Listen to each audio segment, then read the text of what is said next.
Introduce Connie Taylor, our current co-president and nominated president-elect.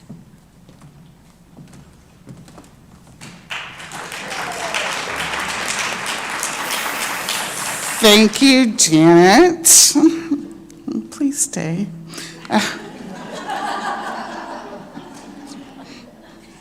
Please.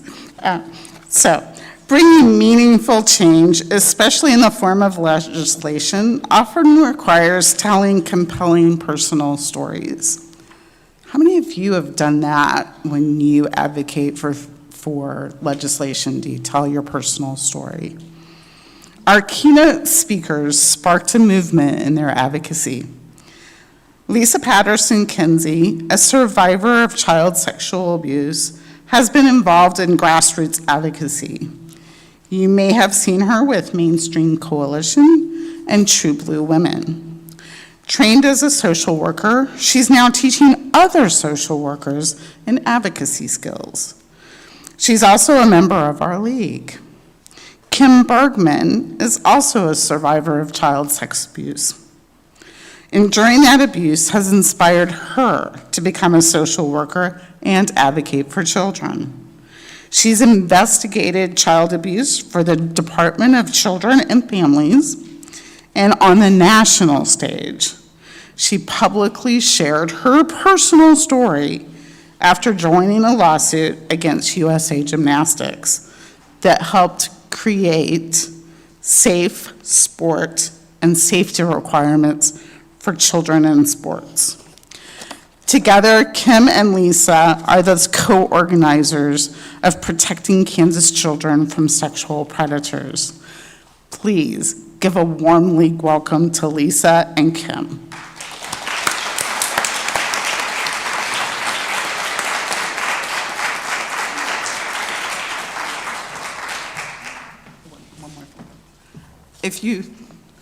Marie's taking pictures. If there are note cards on your chairs, if you have questions, please write your cards on, and our incoming co-vice presidents will collect them and pass them forward. Thank you so much for having us today. Again, my name is Kim Bergman, and I'm a survivor of child sexual abuse and one of the co-organizers of Protecting Kansas Children from Sexual Predators. Lesa and I are here today to tell you a little bit about our personal stories, the prevalence of child sexual abuse in our community, and the work that we're doing in the Kansas legislature. So last year, our group was able to pass a statute of limitations bill unanimously in both the House and the Senate, which was signed into law by the governor.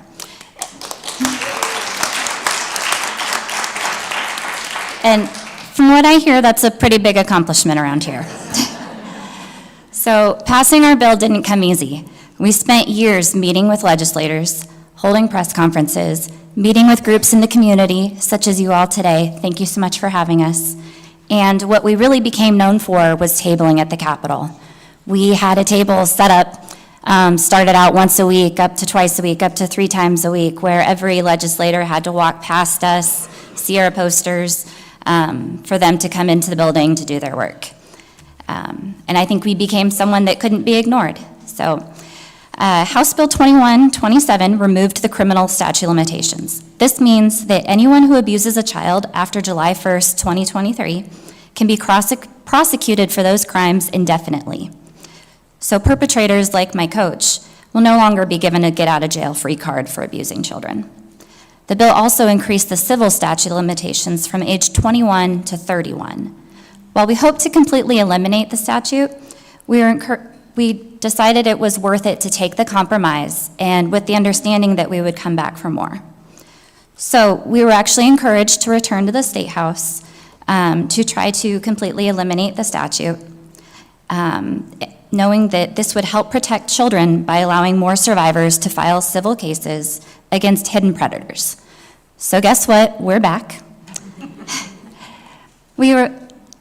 I started telling my story publicly about 3 years ago, but my story really began when I was a child.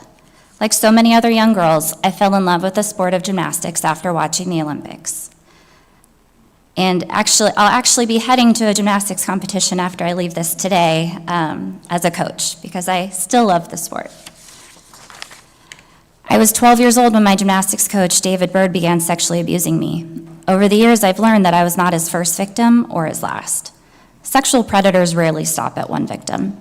I've learned that I'm the 10th of 11 known victims of David Bird. I can only imagine how many of us there really are. Only 2 of us are able to speak publicly about the abuse that we endured. A little bit about my story. So one summer, my team traveled to Bart Connor's gymnastics camp. My memories of that camp include the famous gymnast Nadia Comaneci teaching me my back walk over on beam, and then being sexually assaulted. One night, my teammates, coaches, and I were all watching TV in the hotel room. David gave me a massage on the bed and would put his hands inside my shirt to touch my breasts, undetected by anyone else in the room. I froze. I was terrified. I finally got up and moved behind him to get away from his touch. And he turned and looked at me in a way that I'll never forget and asked, "Why did you move?" He then reached his hand behind him, between my legs, to continue touching me. I was trapped. This is one of the many stories I could share about my coach, but I'll spare you the rest of the details. Survivors are often asked, "Why didn't you tell?" Becoming an advocate for survivors of child sexual abuse has taught me that my story is unique, not because of what happened to me, but because I told. The average age a survivor discloses their abuse is actually 52 years old. Some never tell. For me, I told my friend, I told a coach, and then another coach. I told my mom, I told my therapist, I told the police, I told DCF. Despite telling all these safe adults, nothing was done. DCF substantiated the abuse, but the DA failed to press charges. I figured this meant that no one believed me or that I simply did not matter. I learned then why so many others never tell. Why go through the trauma of reporting if nothing is done? When the DA failed to press charges, I thought my story was over. I actually went on to become a social worker working in Child Protective Services and interviewed other young victims in the same room where I completed my own forensic interview. Despite filing a police report and working in the child welfare system, no one ever told me about pursuing a civil case against my abuser. I also had no idea there was a time clock for pursuing justice. Now, my coach was eventually fired for sexually assaulting 3 female staff members at my gym, but this didn't stop him. He went on to coach at various gyms throughout the state and eventually opened his own gym. Technology finally caught up with him, and as predicted, he began abusing another young girl named Tess. This time, the police had text message evidence of him admitting to his crimes, and he was finally arrested. David was given a plea deal as a first-time offender and only served 2 years due to the statute of limitations. The police had my file, all of my information, and couldn't use any of it in the case against him. David is now free in Wyandotte County and recently told a former gymnast that he might see her around at her daughter's gymnastics competitions. Despite being a convicted sex offender, he has no intentions of staying away from children. In 2016, the biggest scandal of child sexual abuse in sports history began to unfold when the world learned the horrors of Dr. Larry Nassar and his abuse of athletes as the team doctor for USA Gymnastics. It was also discovered that USAG had a history of dismissing allegations of child sexual abuse within their sport. Hearing those stories of countless gymnasts who reported their abuse made me relive my own experiences. I learned that my abuse was one small part of a culture of abuse within USA Gymnastics. 2 years later, a friend told me about a women's advocacy organization that was looking to help women who had been sexually abused in gymnastics. And they referred me to my attorney, who represented me as KB Doe 17 in the national lawsuit against USA Gymnastics. My attorney helped me to work through my abuse and understand that change was needed to make sure that what happened to me would never happen to another child. I learned that while lawsuits may compensate victims for damages, they more importantly force organizations to create necessary changes for the future. During this time, federal legislation was enacted to help keep athletes safe from sexual abuse, and the National Safe Sport Organization was created. As a current gymnastics coach, I've seen the steps that USAG has taken to make gymnastics a safer place for children, and I believe these changes were a direct result of the lawsuit filed against them. Joining the lawsuit helped me to find my voice and become a voice for others. The day I received my award letter was the first time that I felt like I truly mattered, and that someone thought what happened to me actually meant something. I was proud that my story helped create change that would protect future children. And for me, that was worth more than any financial settlement could ever give me. I'm currently 38 years old, and according to Kansas law, I'm 7 years too old to file a case against our abuser. A case that would help warn the community about this dangerous predator. Instead, the burden falls on Tess, again. Tess was the 14-year-old that had to pursue the criminal case all on her own, that was also asked if she made it up, despite the evidence against him. So Tess is the only one of the 11 known survivors who still has time to file a case, and she only has 10 months to do so before her 31st birthday. Tess is terrified at the thought of facing our coach on her own, but she wants to do this for the 10 of us who can't. I hate that the burden falls on her. I will forever feel guilty that I wasn't able to do more to protect her from being abused. Now I want to help protect her as an adult and take the burden off of her. So please help us protect children here in Kansas by allowing survivors at any age to report their abuse and make the public aware of hidden sexual predators in our communities. Thank you.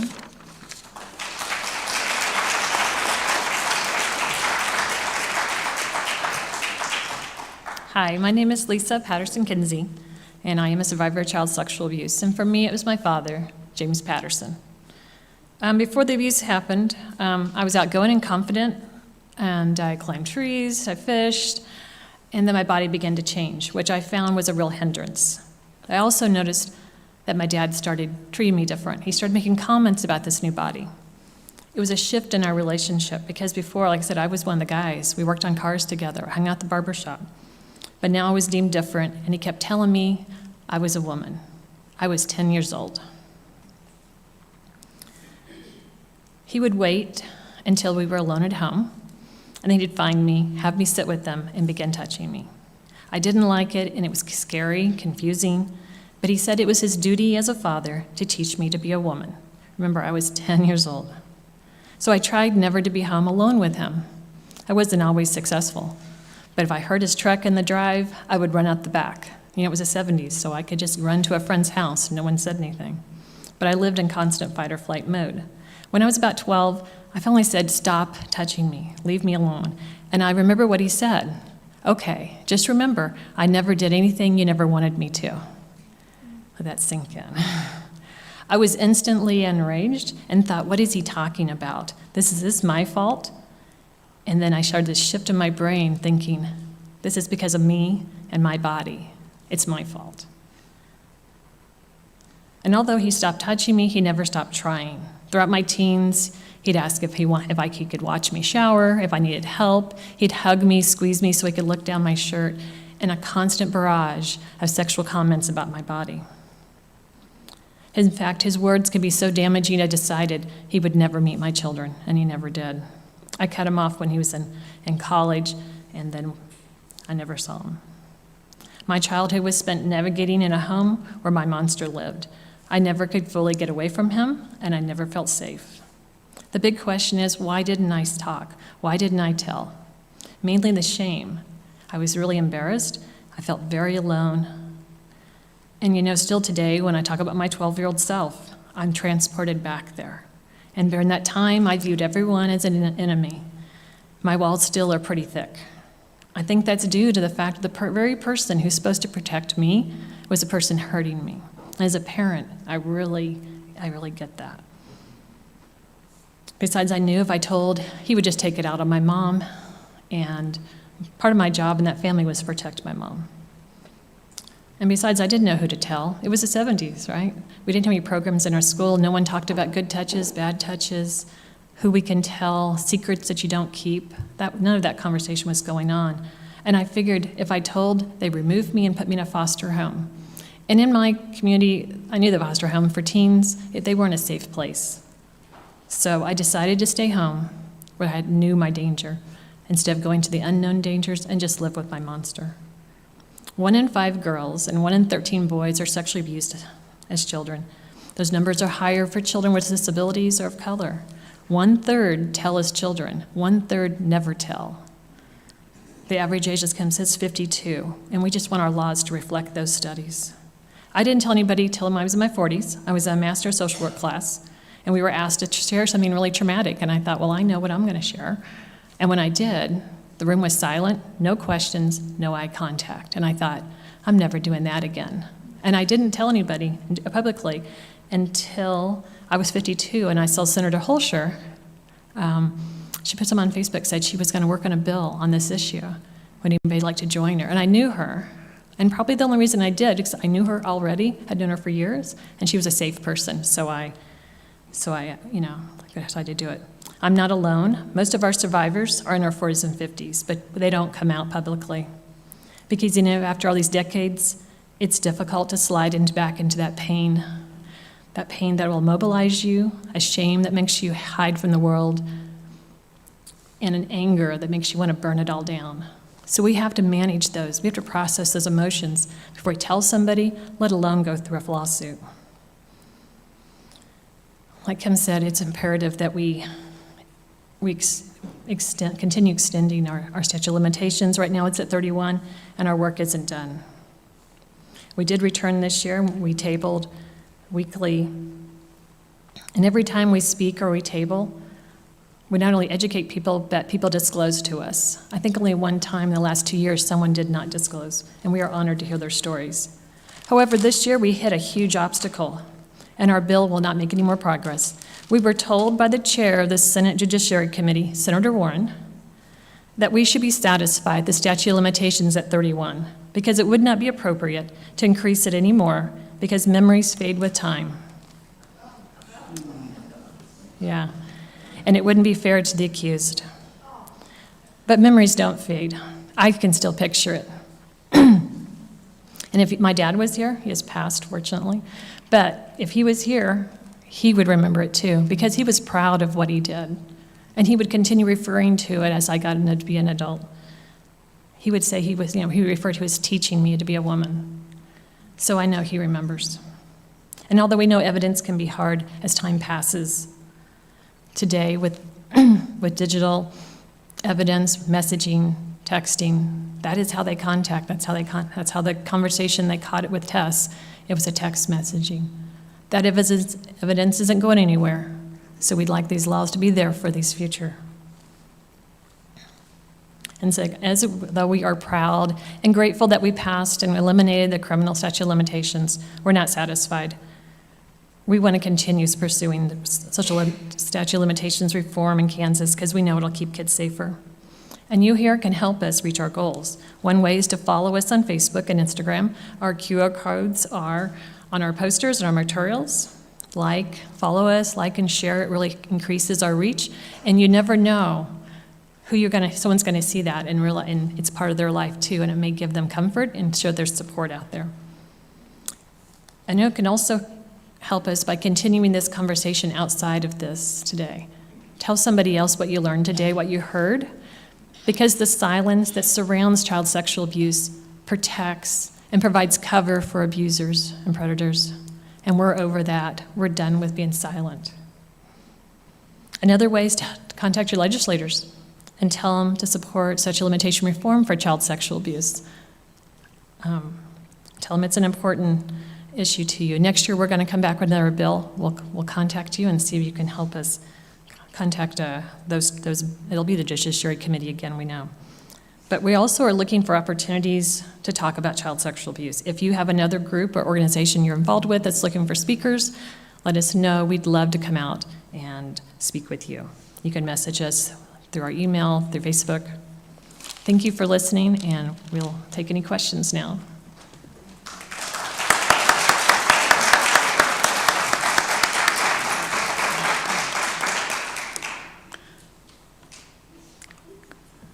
Thank you, Lisa and Kim, for sharing your very personal stories and helping us, okay, I'm getting choked up, helping us understand how your stories can lead to change. So now we have 2 questions for you. You mentioned a little bit about some of the barriers that you've encountered. What other barriers are there to raising the age covered by your statute of limitations bills? Let's see. Well, one is probably just the subject itself, it's hard. I mean, when I've been working on this for 5 years. The first year I went up there, people kind of just smiled and said, thanks for coming by. No questions, no movement. It stalled out in the Judiciary Committee. And so I think it took time. So now I think they've gotten to the place where they're accepting of the topic a little bit more. But like I said, the chairs of both Judiciary Committees this year have been our obstacles. And then there's other groups out there who this will be a problem for them if you can continue bringing lawsuits for somebody. It just depends on the group. I think there's also a lot of misinformation and concerns. I think we've really been able to educate legislators. That has helped a lot. We've had very few that have actually had concerns that we weren't able to relieve through education. And I think something that's really important about the difference with child sexual abuse and why we're one of the few crimes that doesn't have a statute of limitations for criminal is that abusers don't stop. So I might be in my 20s and I steal a shirt from Target, and that's a bad thing, and stealing affects the economy, et cetera, and I may never do it again. If I rape a 6-year-old, odds are it's going to happen again.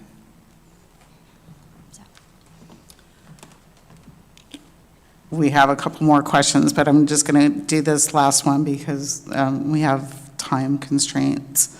When you encounter opposition, and this will help in everybody's advocacy, when you encounter opposition to your work, what or how do you respond? I think we really just try to respond by educating them. You know, we had some people say, well, what about false allegations? You know, what if somebody's being falsely accused? And we're able to provide the statistics for that only about 2 to 5% of cases are considered false allegations, and oftentimes there might be something more going on in that situation as well. And so that reply gave some relief. So anytime somebody has an opposition, we kind of get the information to back up what we're doing. Thank you again. I really could be here all day and listening to their stories and having a great conversation with them. So thank you, Kim and Lisa, again, for sharing your very personal stories. And we look forward to seeing you again. Thank you.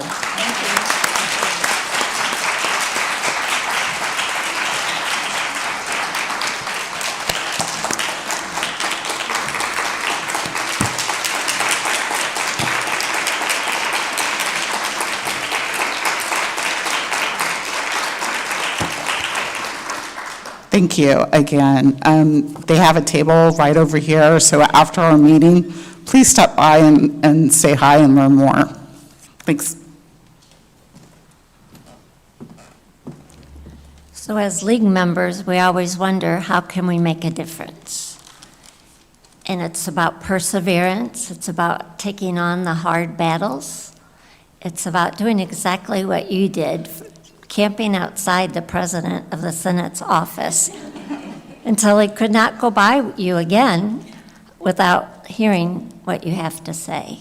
And more to that story, you bugged him so much that he brought other people in and said, do something, right?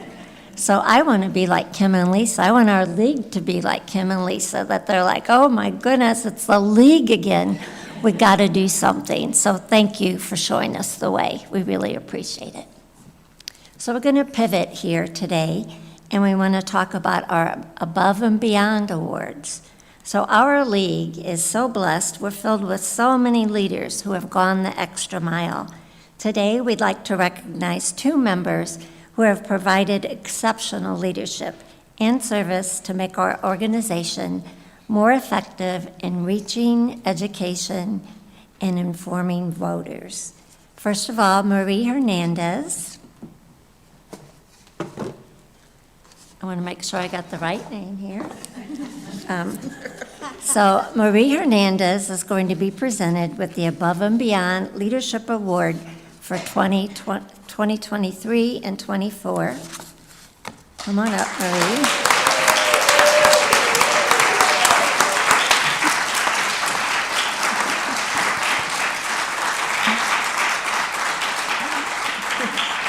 Now she has to stand here while I say good things about her. That's the worst part. Connie, you could hold this and present. Yes. So, Marie is serving her second 2-year term as chair of the voter information team. Since joining the league in 2019, Marie has consistently demonstrated democracy at work in unique and innovative ways, quite unique sometimes. Under her leadership, the voter information team is a much sought-after partner in the community for voting-related events. Marie has concurrently served on the nominating committee multiple times and assists with the league financial reporting requirements. Most of the time, she volunteers without being asked. She volunteers without waiting to be asked. And when we say, "Thank you, Marie," she always says, "It's not a big deal." So Marie, Connie, and I disagree. You are a big deal, and your contributions to democracy cannot be overstated. So you want to read what it says on your plaque? Or can you see it? Yes, it says, "Above and Beyond Award, Marie Ann Hernandez, you are a big deal."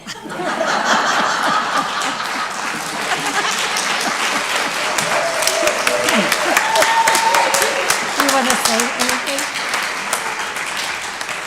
I hope this isn't about my weight.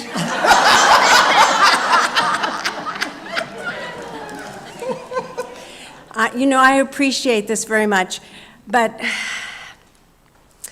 it is an honor to be in the league. And if I have gone above and beyond, it's only because I have so much support. We have, first of all, of course, Debbie. Debbie. She is that partner who always lifts you and carries you. And then all the other people, the registration people, and whenever I have a question, then the presidents, all our programs like this, all those silent people that we never say thank you to, like the Observer Corps, just all the volunteers when we send out an ask and they are there. So, and the advocacy, our new advocacy person, Danielle, all these things help you be better. They encourage you and they give you hope for the future at this time when sometimes hope is the best thing and the only thing that you have at times. Because if they hadn't had hope, they would have never continued for the 5 years that they had to. Thank you very much.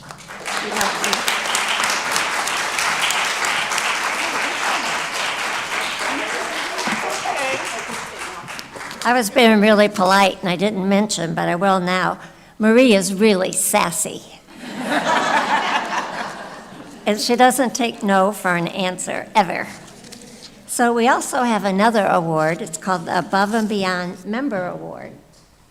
And this will be presented to Richard Pund. Richard, you could come this way and let us all stare at you. Richard also had...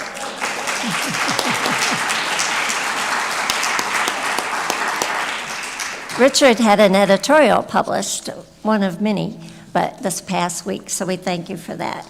So Richard Pund joined the league in 2020 and hit the ground running. He presented well-researched testimony at a legislative redistricting hearing, and for the past 2 years, he has demonstrated innovative and unique approaches to familiarizing league members with election methods. Richard has presented his findings and recommendations to the LWV Kansas State Board of Directors and to each of the 9 Kansas leagues. Collectively, we've ranked Richard as our #1 choice for the Above and Beyond Award. Richard.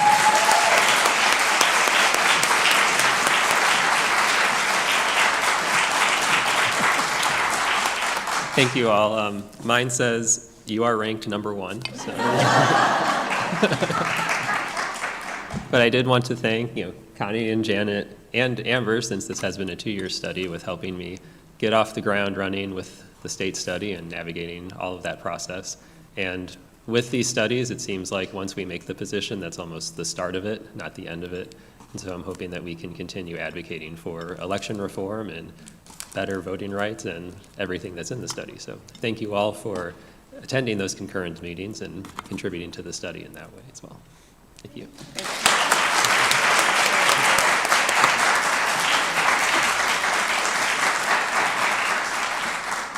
We're so grateful to Richard for committing to such an important task in representing the League of Women Voters of Johnson County with excellence. So, Nancy Allen, would you please confirm that we have a quorum? Yes, we have 52 voting members present today, which is 25% of our membership. Thank you. Good job, everybody. Wait. I'll talk about it Okay.